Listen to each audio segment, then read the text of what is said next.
I don't know how you discomfort on the side of Pandora. Wallace has been really confident and really collected throughout the week, but we've seen today a lot of people learning the hard lesson. Yeah, I mean, at the end of the day, it's a live stage, so everything you've seen all year, it matters. I mean, that's how these players got here, but really, it's what can you do this weekend? Log for Pandora, bar barrel for Wallace. Variations on a theme here as both are playing minor. The bar barrel might make it difficult once the game goes into overtime and triple elixir. You're not going to be able to get that small spell chip damage that the log minor deck will have. So is this minor loon now with the bar barrel and the monk both in the mix? Yeah, I mean, we've been talking about it all day. The snowball has been such an important card, and I would assume it's going to be snowball, loon, maybe a build-in, not sure what that last card would be. There we go, bomb tower. That does make sense if it is loon. And you see a little bit of a difference here with playing the monk ability late. Once the Little Prince gets into that full speed to make sure the counter does take the champion all the way off the board. Minute 40 left. And so far, very tight, 28:07 on the top right-hand tower of Pandora, 26:42, the lead for Pandora with that damage on Wallace's bottom right side. Both players playing relatively slow. Pandora has to be careful about, spending way too much elixir. It's going to allow for an easy loon opposite lane if he does so. Wallace, on the other hand, he's just waiting for that double, triple elixir where he can start to get those balloon pushes in. And going bomb tower to hold here, which will also help against this minor. Goblins to pick up. Bomb tower now going to do triple duty here, going back up against the Little Prince. Little Prince not able to get a shot, but it will activate the ability right there. And Wallace has not played a card, needs to use the snowball in order to redirect the Guardian. And you saw the eyebrow raise from Wallace there, a bit surprised that actually made it out as the Little Prince was dead, gone, buried, and already had a eulogy before that Guardian came on the board. Right there, Evoed Archers at the bridge. Miner on top of the bomb tower. I don't think it's going to be able to take it out all the way, though. Oh, it does. Okay, that should be a shot. Can it get two? No. Just one shot, but does take the lead after the death damage. 1689 to now a little chipping coming in from the miner with the Knight tanking for it. Archers have to come in low. Poison value available for Pandora. Those Evo Archers are so strong right now. Heading into overtime right here. Wallace potentially getting aggressive. No, just going to delay a little bit. There we go. Now going on the aggressive route. Loon in, bomb tower high, but again, Wallace trying to get his bomb tower to do so many things all at the same time. Gets the Little Prince off the board from the top, but once again, the lead swinging back to Pandora. But this is the thing with Loon decks. You can take a little bit of a deficit. They can start taking the lead. You only need one or two good pushes in a game. So far, we've seen one good push from Wallace. Now Wallace just needs to put together a second one. It's going to be a lot easier with the elixir flowing. It's just dependent on whether or not Pandora can defend properly. Wallace played very little balloon during the CRL season. Only one game did get the win. You have to imagine that Jose VTS, his coach, was trying to be unpredictable here in this matchup. So far, though, it has been Pandora getting the advantage. Right there, going in with the Loon in the back, trying to set himself up with a double Loon push. First Loon, not going to be the dangerous one. It's that second Loon that is so powerful. And Poison to slow it down. The miner does not get there in time to tank for the balloon. Snowball to slow it down, and it does connect. Oh my word! The lead swings to Wallace in our final minute. Right there, bomb tower 2 to defend. A big push coming in from Pandora, getting the tower down to 965. But Wallace, let's see what he's going to do. Is he going to attack with just the miners, or is he going to go in with one more loon push? These poisons are a huge problem for Wallace, as he does not have the same ability to create direct damage on the tower. You see the miner not getting it done. Loon in for the pressure. Poison in for Pandora. 30 seconds left. Beautiful adjustment. He wants the balloon to get tanked. The miner on top of the tower. 115, 66. 17 HP left. Log in. Is the Loon going to get there? Yes, it will. Wallace takes game number 1. No panic whatsoever, knew what he had to do. I love the adjustment. He immediately realized he cannot minor chip to win the game. He's going to have to play the balloons on top, inside the arena. Otherwise, he's not going to be able to finish off that tower. That was a huge game one win. Let's look at a little bit of that action here from the end. And you saw this miner gets in front, and it's the Loon, in this case, not taking for the miner. Instead, miner gets all the damage that it needs. Barbell to clean up, and at this point, hey, Balloon, easy path right to the tower. GG, well played. Game one for Wallace. Yeah, beautiful game from both players, really. That was a very solid game overall. And man, I'm just happy to be on the desk. This is exciting. I love it. More of the stress builds, and you see a big gulp here and a big breath in from Pandora as we jump in to our second round.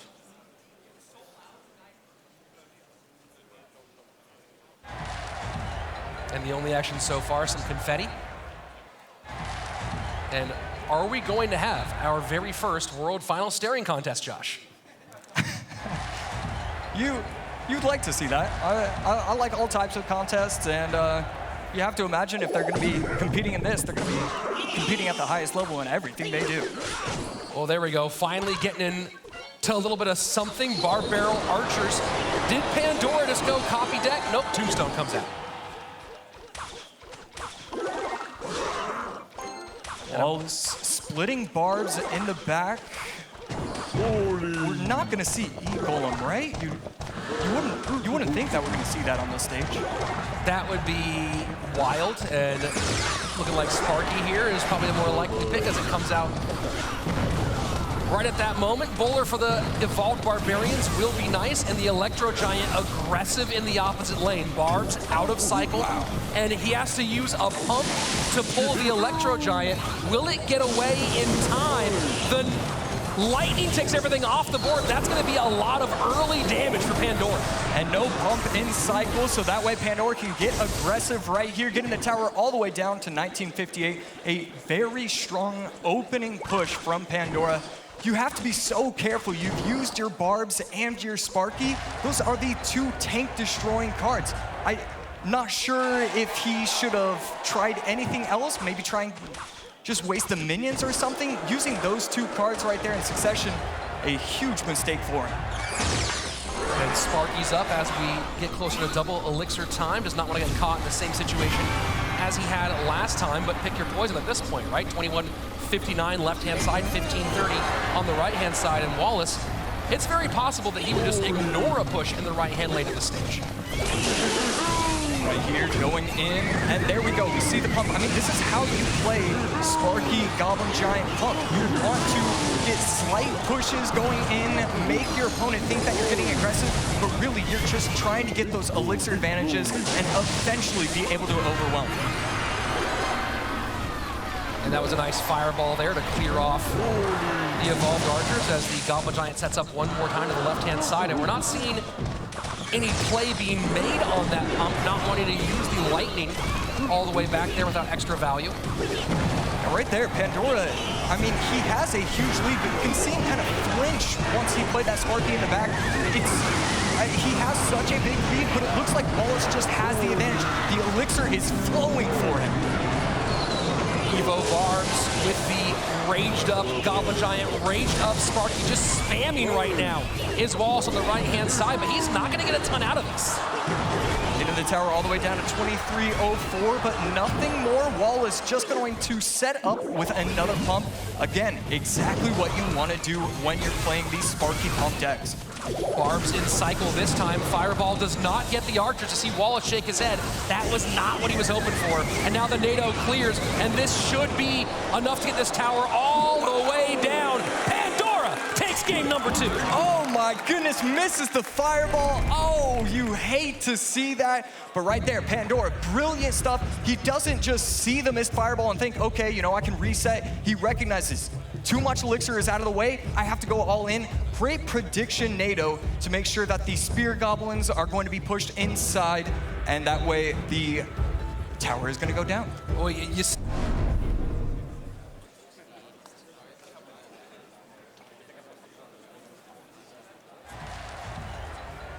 both players taking their time as it's Skeleton Barrel open at the bridge here from Wallace, right into a pair of dragons.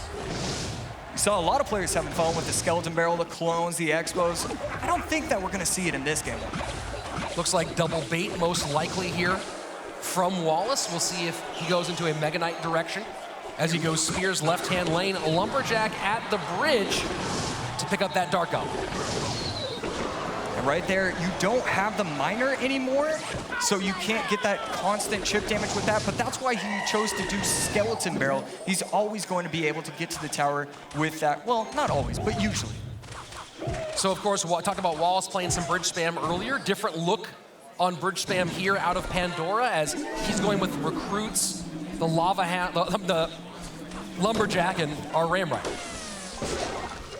So we're gonna see a lot, and double recruits action. Love seeing that. It's going to be a very hectic game, and I love those. They are so fun to cast. Well, the recruits do force you to decide, should they go to the left, right, or middle? Big challenge there, decision making. Right there, Skeleton King to clean up. Once the recruits are gonna be taken out on the right side, should be able to pop his ability if he wants to, but Mother Witch is going to be a great response for literally every single card in Wallace's hands. This is brutal for Wallace, and great read here from Pandora with the fireball out. Not sure what the spell situation is here for Wallace, feeling like maybe it's arrows. Yeah, Wallace is going to have to completely adjust his game plan. The fact that he has the Mother Witch to worry about now means that he can't really just cycle skeleton barrels hoping that he's going to get chip damage on the tower. He's going to have to win. I mean, I guess by the mortars and the royal recruits, he can no longer win by the skeleton barrels. Skelly King right at the bridge into a goblin cage as we jump into double elixir time. And it feels like there's already a bit of an advantage here potentially for Pandora, but you add in double elixir. Does that grow here, Josh, as that Ram Rider not getting pulled by the mortar, charged up connection, and a huge lead opens up for Pandora. Yep, getting the tower down to 1629, now in the lead by 1,000 HP, and the Dark Goblin wiped off of the board. Pandora has the elixir advantage, the tower damage, and the matchup advantage. This is his game to lose right now. And Skeleton Barrel, when the Mother Witch is out of cycle, kind of the only option here for Wallace, does not really have the desire to deal with a bunch of pigs going the opposite direction. As we go into sudden death, big lead opened up for Pandora as Wallace tries to make the conversation go away from his weak side tower. Right there, fireball on the right side tower. Spear goblins plus the Dark Goblin to clean everything up. I think one of the recruits might get a chip shot. And yes, gets the tower down to 1178. Wallace needs to figure something out quickly, but I'm racking my brain. I don't know what he's supposed to do. This is such a tough matchup. Yeah, this is definitely rough for Wallace, and playing this one from behind already. Ram Rider in should go to the mortar, as it's not going to fall quite yet, but it touches and turns, and there you go. Look at that. He has finally done it. Pandora gets his first ever win at World Finals. Beautiful job right there, and it's all about, he just recognizes early on, the only way I can lose is if I get way too aggressive. So what do? I'm just gonna play slow, calm, collected. Eventually, the Ram Riders are going to make it to the tower, and that's exactly what happened right there. The Lumberjack in front, raged it up, tower down. You know,